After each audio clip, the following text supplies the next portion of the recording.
L'Odyssée de Christopher Nolan, c'est un très bon film, mais c'est pas le meilleur film de l'histoire. Ça peut paraître très logique, mais pour des gens, ça l'est pas. Je suis allé voir Odyssée, je crois que c'est le meilleur film que j'ai vu de ma vie. Comment tu veux qu'avec ce genre de réaction, il n'y a pas des mecs comme moi qui font des vidéos pour dire que le film est surcoté? Le plus gros problème, c'est pas que le film est surcoté, surtout que les gens aiment le film, mais pas pour les bonnes raisons. C'est pas la première fois que ça arrive, qu'il y a un grand film qui arrive et que les gens sont en mode waouh, sa mère la pute, le film est incroyable, sans comprendre le message du film. Le cas le plus connu que j'ai en tête, c'est le cas de Joker, qui est sorti en 2019, où les gens étaient en mode waouh, putain, le Joker trop stylé, putain, il a raison, les gars, aidez-le, ouais, il tue des gens, mais aidez-le, mais il a raison. On a exactement le même problème dans ce film. Il y a beaucoup trop de glorification autour de certains personnages qui ne devraient pas être là. Tu peux pas arriver devant moi et me dire ouais, putain, mec, t'as vu Agamemnon, il a trop de flow, get les edits TikTok. Alors que le personnage est là pour que justement on voit qu'il a pas de flow et que c'est un trou du cul. Vous voyez un boug, il sacrifie sa fille, il sacrifie tout pour gagner une guerre, pour une femme qui la tue, et vous dites ouais, non.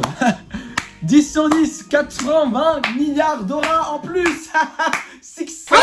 L'armure qu'Agamemnon a autour de lui, c'est pour montrer à quel point en dessous il est pathétique. Dès qu'il l'enlève, il se fait tuer par sa femme. Y'a pas qu'Agamemnon qui est... Y'a pas qu'Agamemnon... Wesh!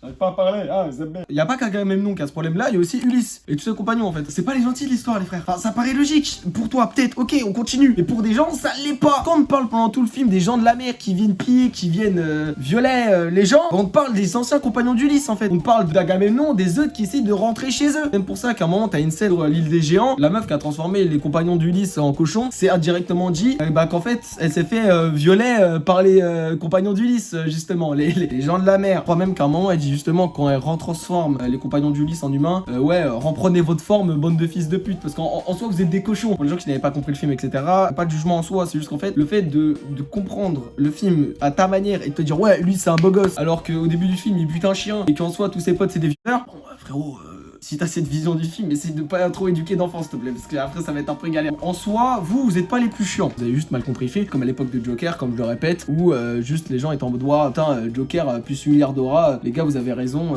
suivez Joker, guettez comme il a raison, on va tuer les fachos. J'aime pas les fachos, hein, mais tuer des gens, bon, c'est peut-être bon. Absolute islam, je peux pas tuer des gens, enfin j'ai pas le droit, enfin donc je suis pas trop raccord avec ça.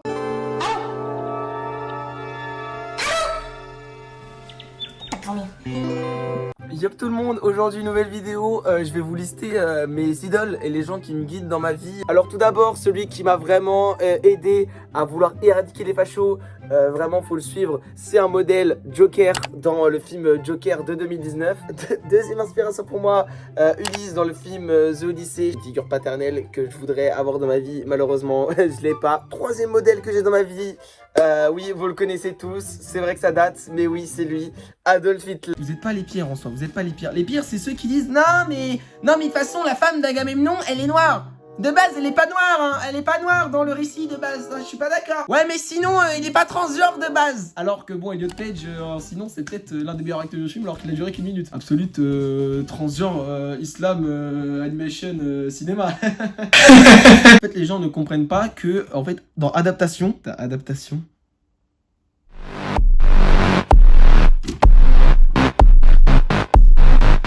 Fallait la chercher, celle-là. Fallait la chercher, hein. Ouais. Donc s'il y a un changement entre le film et l'œuvre de base qu'il adapte, bah en fait c'est normal en fait. Tu vois dans Dragon Ball Evolution, au début du film, tu vois Goku il est en scooter, il y a des Cléo 2 si tu veux.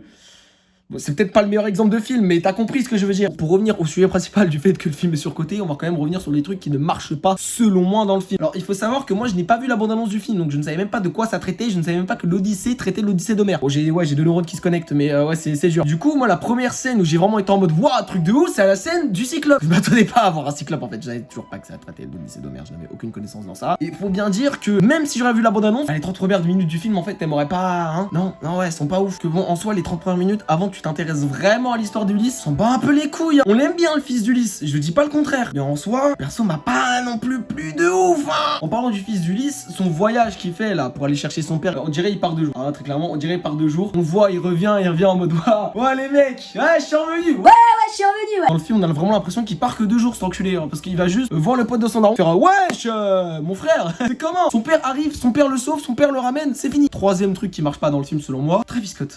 J'adore Travis Scott, hein, j'adore sa musique. Alors, Son apparition déjà au début elle m'a un peu choqué de le voir parce que je me suis dit mais qu'est-ce qu'il fout là? Ok, ça m'a interrogé tu vois sur le film. Il a pas un rôle majeur. Il est payé 80 millions d'euros pour le film. Il est plus payé que Tom Holland dans le film. Nolan, je sais pas. Je comprends pas parce que Nolan, j'ai pas l'habitude de le voir faire des craquages comme ça. Je n'ai pas compris honnêtement. Après en soi c'est pas dérangeant, c'est juste que 80 millions. Travis Scott c'est le premier acteur qu'on voit. Ça passe hein. Et il est ok, hein, mais 80 millions. Olysée, il a coûté moins de 80 millions, faut le savoir. Pour finir cette vidéo, je vais finir par la fin du film, simplement, qui, pour moi aussi, ne marche pas, en fait. La fin du film, malgré que le film, en soi, est extrêmement grandiose, qu'il est épique, c'est peut-être le film le plus épique de Nolan, alors que le mec a sorti Oppenheimer, Interstellar, c'est net. Mais ouais, la fin, elle me pas... Ouf, elle m'a pas... Waouh, j'avais l'impression de l'avoir déjà vu, alors que je l'ai pas déjà vu. Mais le retour au royaume, je sais pas quoi, en fait, j'ai déjà vu Gladiator, en fait, tu vois. Bon, frérot, la scène, c'est la même. Juste, il y a moins de grandiose, il y a moins de... Bon, pour comparer, on va parler du même réalisateur, hein, puisqu'on tient à Nolan.